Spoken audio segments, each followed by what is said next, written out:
Ano nga ba ang Biblia? Ang salitang Biblia ay nagmula sa Latin at Greek na mga salita na nangangahulugang aklat, isang angkop na pangalan dahil ang Biblia ay ang aklat para sa lahat ng tao, para sa lahat ng panahon. Ito ay isang aklat na walang katulad sa isang klase sa sarili nito. 66 na magkakaibang aklat ang bumubuo sa Biblia.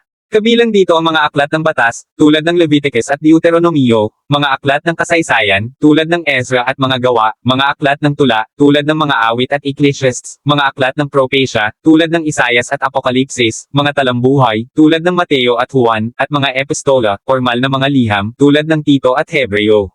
Sino ang mga may akda ng Biblia? Mga 40 iba't ibang tao ang nag-ambag sa Biblia, na isinulat sa loob ng humigit kumulang 1,500 taon. Ang mga may akda ay mga hari, mangingisda, pari, opisyal ng gobyerno, magsasaka, pastol, at doktor. Mula sa lahat ng pagkakaiba-iba na ito ay nagmumula ang isang hindi kapanipaniwala na pagkakaisa, na may mga karaniwang tema na pinaghahabi sa buong aklat. Ang pagkakaisa ng Biblia ay dahil sa katotohanan na, sa huli, ito ay may isang may akda, ang Diyos mismo. Ang Biblia ay hininga ng Diyos. Ang mga taong may akda ay sumulat ng eksakto kung ano ang gusto ng Diyos na kanilang isulat, at ang resulta ay ang perpekto at banal na salita ng Diyos. Ang Biblia ay nahahati sa dalawang pangunahing bahagi, ang lumang tipan at ang bagong tipan. Sa madaling salita, ang lumang tipan ay ang kwento ng isang bansa, at ang bagong tipan ay ang kwento ng isang tao. Ang bansa ay paraan ng Diyos upang dalhin ang tao, si Hesukristo, sa mundo. Inilalarawan ng lumang tipan ang pagtatatag at pangangalaga sa bansang Israel. Nangako ang Diyos na gagamitin ang Israel upang pagpalain ang buong mundo.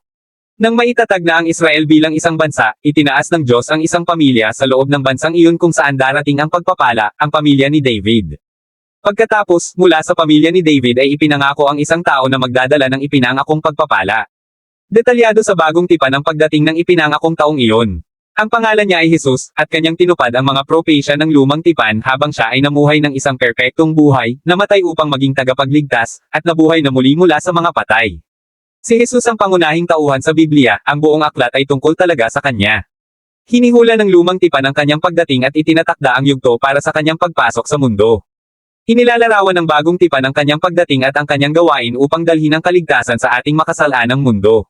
Si Jesus ay higit pa sa isang makasaysayang figure, sa katunayan, siya ay higit pa sa isang tao. Siya ay Diyos na nagkatawang tao, at ang kanyang pagdating ay ang pinakamahalagang pangyayari sa kasaysayan ng mundo. Ang Diyos mismo ay naging tao upang bigyan tayo ng isang malinaw, madaling maunawaan na larawan ng kung sino siya. Ano ang katulad ng Diyos? Siya ay katulad ni Jesus, si Jesus ay Diyos sa anyong tao.